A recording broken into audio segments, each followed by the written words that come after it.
Final score, Illinois 109, Oregon 77. Oregon came in with one loss on the season, just shy of the buzzer to UCLA. They're a top 20 KenPom defense. They just gave up 109 to Kasparis Yakachonis, to Jake Davis, to Dre Gibbs Lawhorn, and the Illini, who were ranked 22nd, but Matt McCall, throw that ranking out. They're about to go way up. Illinois beats Oregon by 32 on their home court. Coach, your immediate reaction? I think they're the best team in the league. And I think this team, with the youth that they have out there, is only going to continue to get better. They're only going to continue to improve. They're battle-tested. They played a tough non-league schedule. They're one possession away from beating Tennessee, arguably the best team in the entire country. And they were prepared. They were ready to play. And you look at what happened in the Maryland-Washington game, you're like, oh, maybe Maryland going out on the West Coast, maybe it had an impact. But Illinois just went out there and scored 109 points. This team is for real. They're young, but their youth continues to grow up. They have the right pieces. They play the right way. When you look at Brad Underwood's teams and you look at when he first became a head coach and his journey now to being the Illinois coach, he used to run that spread motion offense is what they called it, where it was kind of like this hammer screen at the elbow. When he was an assistant at South Carolina, they ran it with Frank Martin. And he's just evolved to this space and pace, and the ball flies up the floor and 5 guys on the perimeter and middle pick and rolls, middle pick and pops, and they're difficult to guard. They're one of the best offensive teams in the country. But to me, the most impressive thing is just this team continues to get better. Their non-conference schedule has prepared them for the Big Ten. And that's what we're seeing, and what a win. I mean, that is a statement win, no question about it.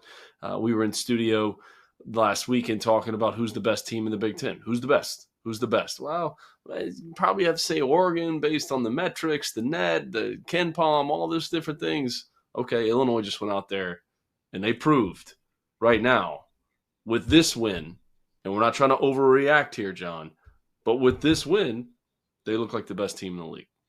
They sure do, and Illinois is the best net in the Big Ten. They're the best net in the Big Ten at 10. It's about to go up. A stat from Jared Burson, who does a great job. The 32-point margin of victory is the largest ever by any team in a road game against an AP top 10 opponent. The largest in the history of college basketball by any team in a road game against an AP top 10 opponent. Ant Wright, is Illinois the best team in the Big Ten Conference? I can't say that.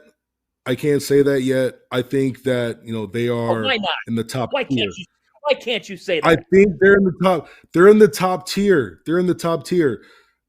I gotta look at it from the standpoint of, like, I watch almost probably too much Big Ten, right? I watch these teams all the time, constantly. Like, how many games have they played? 12, 13? I watched every single one of all these different teams. Give them their flowers. I will. I'm giving them their flowers, saying that they are top tier. They are on the top tier of the league. Like, it's them and probably. So who's the tier? Who's in that tier? Who's the tier? This is like, wait a minute. This is like the Bachelorette or the Bachelor, where you get to pick 7 women and they advance. You got to pick like 2 or 3. Who's the top tier?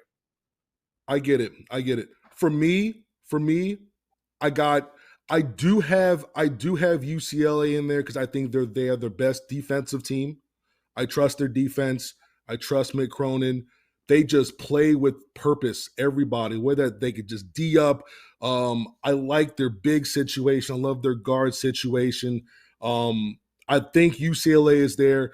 I also think Michigan is there as well, too. Michigan, the way that their guards have been playing with Trey Donaldson and, Namari Burnett, Roddy Gale. I think, for me, Danny Wolf's the best power forward in the country. And then you have Vlad Golden, who has been playing like an absolute maniac since the Virginia Tech game. I trust them. If they just take care of the ball, it's infuriating. But I think UCLA, Illinois, and Michigan are all right there, that there's not really a difference for me with those teams. As good as Illinois was tonight, I have seen them give up games like this in the second half. The way that they played tonight, though, wow. Oh my goodness. And look, this game could have been close if DGL and Jake Davis don't show up in that first half.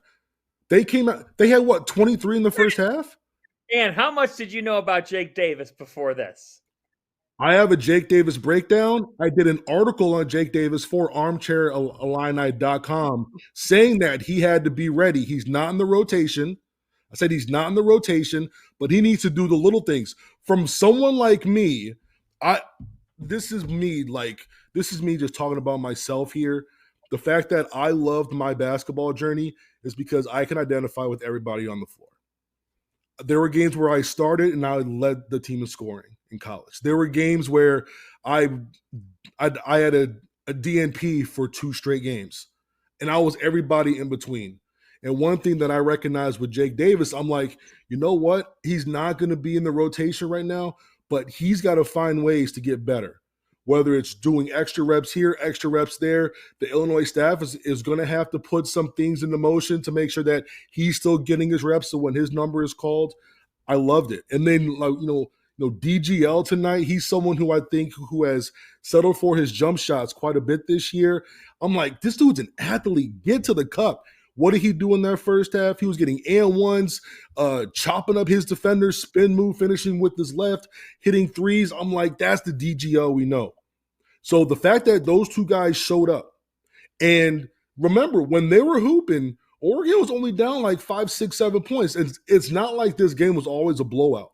The fact that they were able to show up to keep Illinois up 2 or 3 possessions just in time for halftime. Now Illinois studs come into the second half. First 5 minutes, boom, see you later, game is over. They're up 20. Done deal. So like even this game, you see it's 32, go back and watch middle of the first half where Jake Davis and DGL pretty much carried this team along with Kylan Boswell.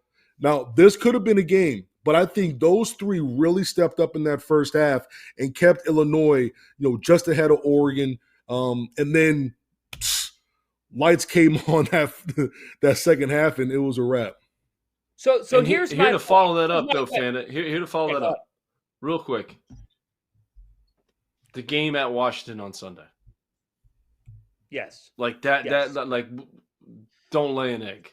Like, go in there and take care of business and prove that you are in the elite of the Big Ten. Like that's a big game. Like that's, we always tend to overreact with a win like this. And look, they look like one of the most dominant teams in the country with this victory tonight.